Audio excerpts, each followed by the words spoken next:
Hey everybody, so this is going to be a review of The Magic of Recluse. Man, such a good book. Hold it up for you here. Wanted to talk about it, wanted to give a slightly more in-depth review of it. I know not a lot of people that I know on BookTube have read it, and I'm really curious to see if a lot of people kind of in the fantasy sphere. You know, I'm 35, almost 36, and I remember reading this around the same time that I read Wheel of Time. And he is very, very prolific. If you look, this is Recluse books, and then he's got the Imager series, which I haven't read, and a couple of the Spell Song Cycle, the Korean Chronicles. I mean, he's written just a ton of books. Looks like he also has some sci-fi that he's been working on, and so I'd like to read some more of his stuff. I did read his newest book, and I didn't really enjoy it, but I've really, really enjoyed this series. I've read about 8 books in this series, and I'm going to go back and reread it. The cool thing about this one, if you look on the back, the new printings all tie together. I don't know if you can see that. They all the covers form one picture, and that's really, really cool to see. And they each have a different thing that they represent, and I think that's awesome.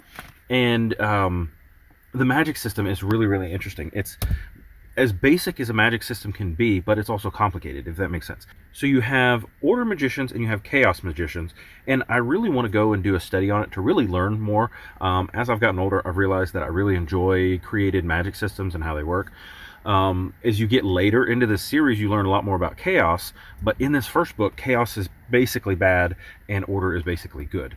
And then you'll eventually tease out a lot of the things about it that make this magic system very interesting.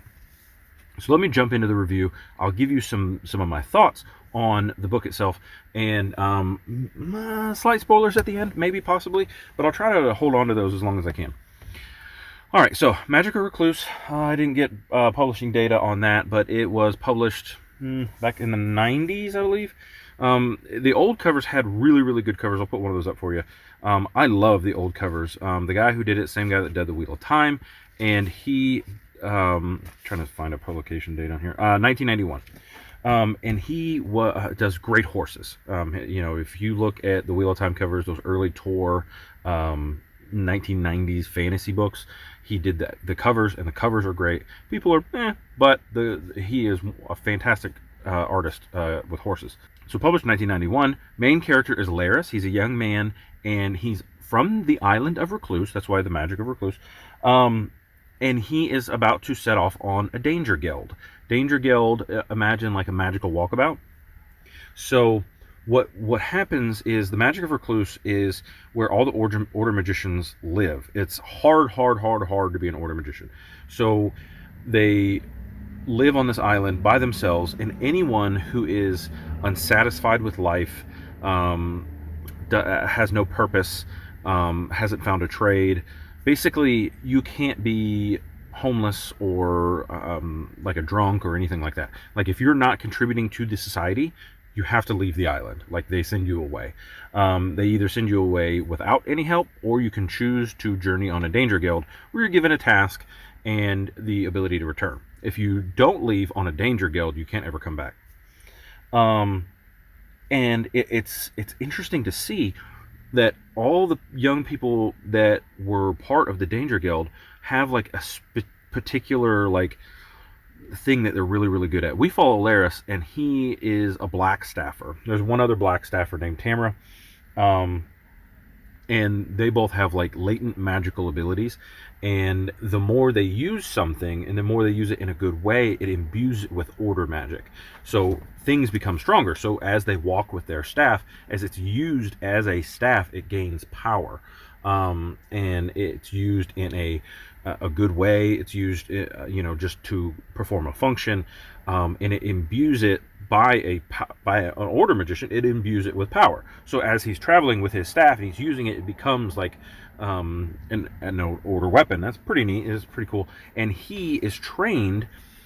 His mom and dad couldn't really find him anything to kind of satisfy him, so they sent him to live with his uncle Sardit, who is, as we come to find out, like the best carpenter on the planet. Like, if you want beautiful bureaus and dressers and like quality woodworking, you go to Sardit. So his uncle Sardit, takes him on as an apprentice.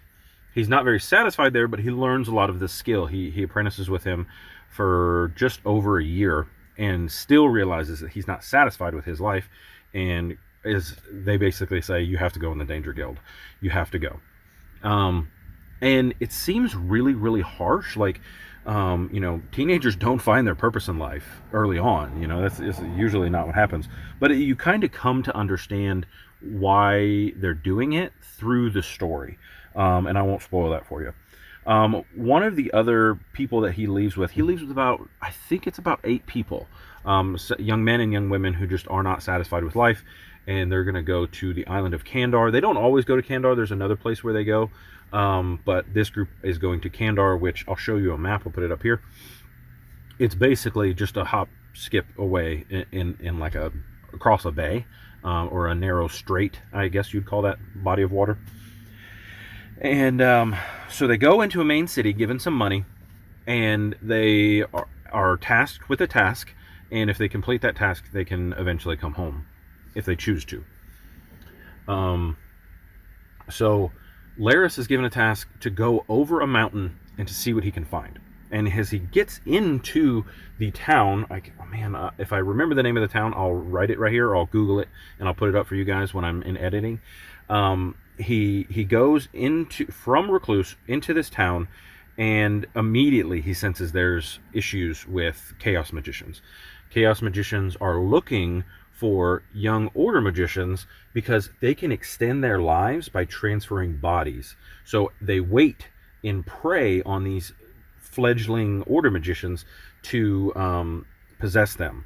And so him, being a black staffer, and Tamara, something like that. She's also a black staffer. So there's Antonin and a woman. Man, what's her name? Can't remember her name. Antonin and a woman are both looking for new bodies. So they've been waiting for young order magicians to come to town. So he realizes this and needs to get out. Needs to get out of town. Tamara, unfortunately, is kind of caught up in his web. He kind of starts manipulating her and influencing her, showing how he's actually not a bad guy, stuff like that. But he's able to get out of town, buys a horse, gets attacked. You kind of learn that he can use his staff fairly well. And through most fantasy, I've seen it, a man with a staff almost always beats a man with a sword. Don't know how true that is in real life, but a lot of the books that I've read, a man with a staff can beat a man with a sword. So it's really, really cool that everybody part of their group kind of creates ripples as they come into Kandar. They are trying to pretend they're not from Recluse, but everything they do, they either do really, really well, or it's kind of the thought of very well trained people put into a group of people who are not, and how their leadership ability shows through, how they start to take charge of things. They start, as they're doing things, they do it well. Laris eventually settles into town because he kind of runs out of money, and he goes and he wants to be an apprentice woodworker, but already the skills he learned from his uncle, he's better than some of the woodworkers in town, and he actually comes on as a journeyman and supports a family and a young lady. Kind of has feelings for the young lady, and that's a struggle that he has to deal with. Crystal and another girl, they both join the military, and they're in the war that's been going on. So they quickly rise in the ranks in the military and become captains in the military, and lead a whole group of cavalry. I think Crystal's a captain in the cavalry, and so they're all in their small way creating these. You imagine the boat from Recluse lands in the town, and then the ripples of what they're doing spreads out to Kandar. Really, really cool the way that worked. And it really gave me, in the middle of the book, it kind of slows down, and it doesn't, the plot doesn't slow down, but so the plot slows down, but the book doesn't slow down. So you're still enjoying reading it, but he comes into this town, he apprentices as a woodworker, and he encounters a whole nother group of struggles, because the man that he apprentices to is sick, and so he has to basically help rebuild his business. That his business has gone down. The man he apprenticed to, his father was like a master carpenter, and he's not as good as his father, and so he's kind of building his business back up, showing him some things that he needed to learn, trying to set in place ways to care for the daughter when he knows he has to leave and continue his danger guild.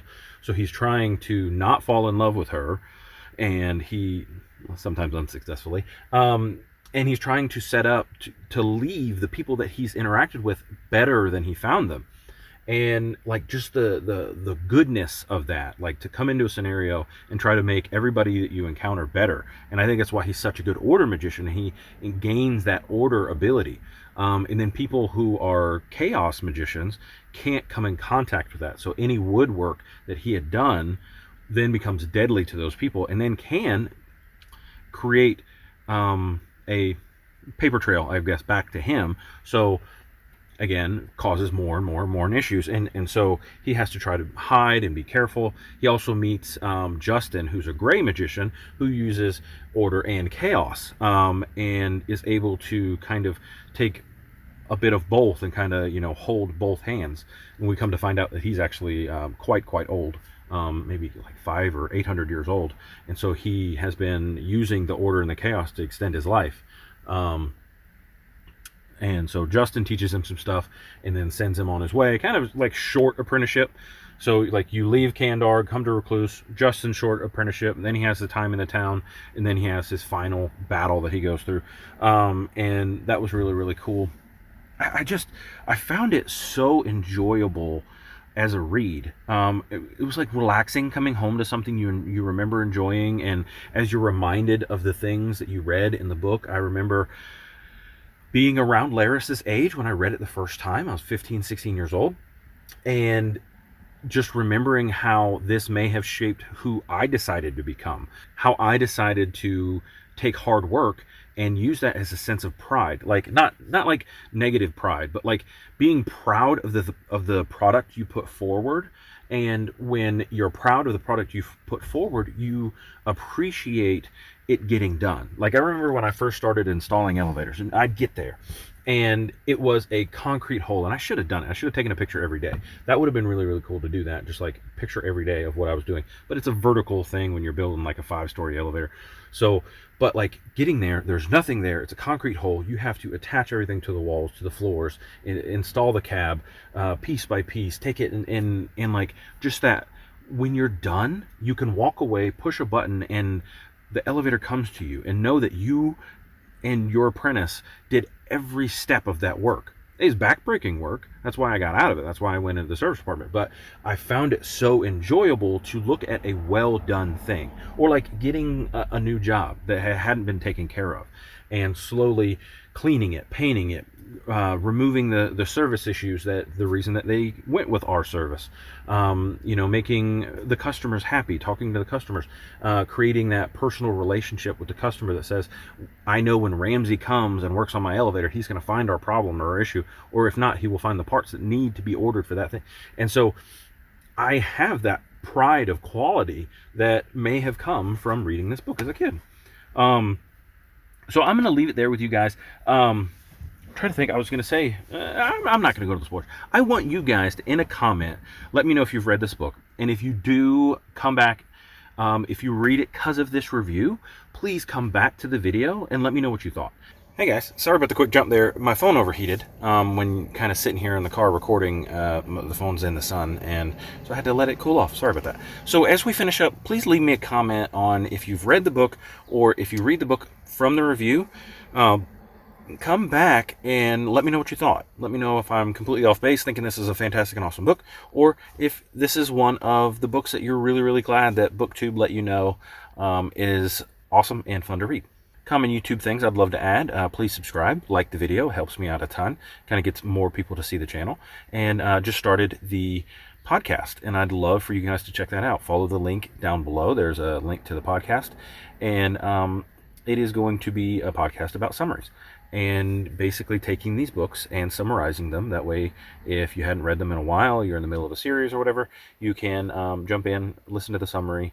And if you enjoy my voice, it'd be a great way just to hear me talk. So Thank you guys so much. We'll talk to you in the next video. Have a wonderful day. Bye.